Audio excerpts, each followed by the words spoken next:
Alright, morning, afternoon, good evening, wherever you may be, everyone. Okay, I'm making this recording after Australia has lost 2-0. I called it at half time at 1-0, but still I've had the bare minimum amount of sleep, so if I sound a little lethargic, forgive me. Today, key knowledge 2. So, where we are as far as the study design is concerned. So remember, you guys can look up where we are going at any point in time with this particular area of study of deviance. We have, as you can see, done that, looked at the relationship between norms and deviance. Today's quick video is going to focus upon Durkheim's functionalist theory of deviance and its 4 roles. So when I say its, I mean the theory's 4 roles of deviance. I'll also give you another video to watch which explains it quite well and how Durkheim's theory relates to other theories, but I'll go through the PowerPoint like I have previously as to PowerPoint I prepared and go through in a bit of detail, so then we'll be right to discuss it in class on Thursday, and we'll go over it you asked you to do some stuff on the holidays, and the first week back we'll go over it again. Okay, anyway, let's get to it. So, Durkheim, sociologist, he believed that the deviance, it's a part of functionalism. So we've looked at what functionalism actually is. Everything has a role. Every part of society is a system, interconnected parts. Durkheim believed that deviance had a role to play in society, and the 4 roles that he believed were affirming society's cultural norms and values, clarification of society's moral boundaries, the unification of others, and encouraging social change. So what he meant by affirming society's cultural norms and values is that it affirms values. Deviancy affirms values by differentiating behaviour into what is right and wrong or good and bad. We as a young age are socialised into conforming into norms. You think about that, you're corrected as a young child if you do something wrong or if you do something outside the social norm. So by your parents, that can be formal, informal, verbal, non-verbal, whatever it might actually be. Informal sanctions or punishments apply to those who don't actually conform. So we internalise these, and we do it by not only that correction, but also through role modelling. We observe, and then we imitate. As we mature, we actually then learn we don't want to experience the sanctions that comes from not conforming, so we just generally conform. So we don't want that negative experience that we encounter when we do participate in deviance, so we conform. So we try to avoid that experience. So that's how. So we're influenced by the consequences of not doing it. So we don't want to face this, so therefore we conform. We don't really question why we conform. That comes later. So criminal acts, homelessness, chronic unemployment, and substance abuse are all acts of deviance, I suppose.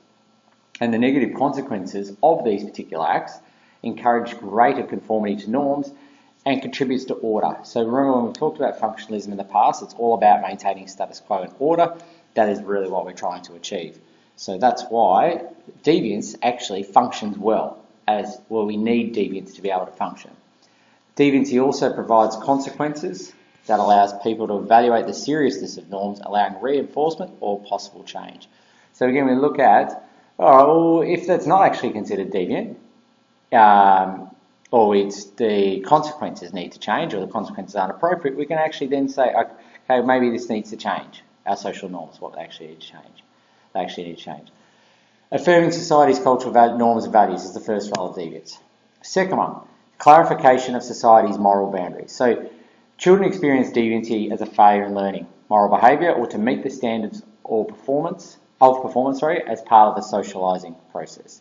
Parents establish the boundaries for socially approved behaviour, and it's important to enforce compliance with norms to protect people and maintain consensus. Because remember, functionalism is all about order.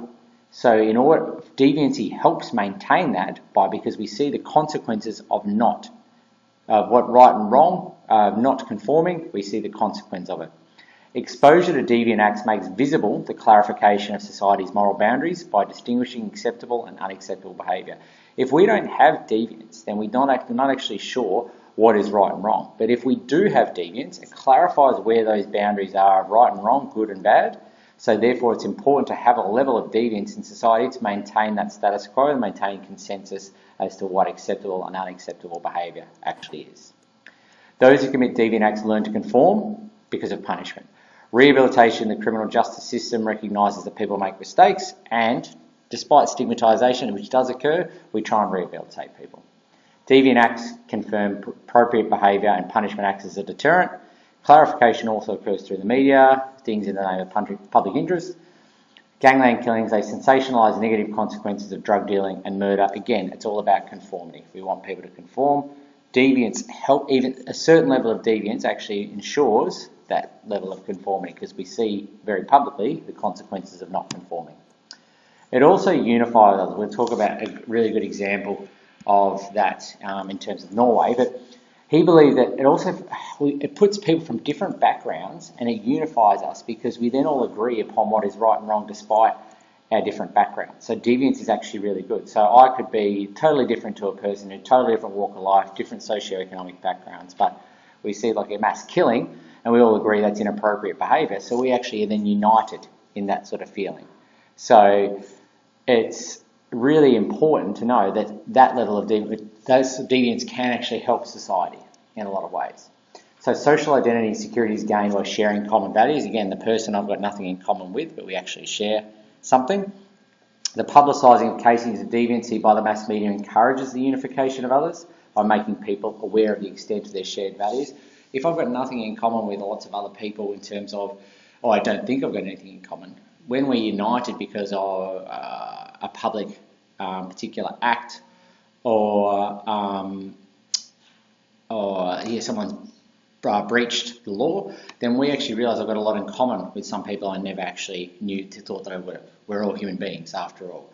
So the public approval of punishment and denunciation of deviant acts tends to unify people from different classes to enable social order, or the preservation of social order, which is really, really important from a functionalist perspective, because again, functionalists want to maintain the status quo and really ensure that there is consensus, moral order, that type of thing. The last one, which I think is also really important, where deviance, we'll talk a lot about this part, but deviance and Durkheim believe that deviance encourages social change. So as we know, deviance is a relative concept. It's based upon time and it's based upon place as well. So Durkheim believed that deviance involved the breaking and replacing of norms, allowing the new to merge out of the old. So not everything is going to be a social norm for extended periods of time or across cultures. So how is that going to change? How do norms change unless someone is actually deviant? Deviance plays a really important role, therefore, in ensuring that our norms and expectations and our values are updated. So modern society is constructed with higher levels of deviancy, as evident by continuous widespread social change.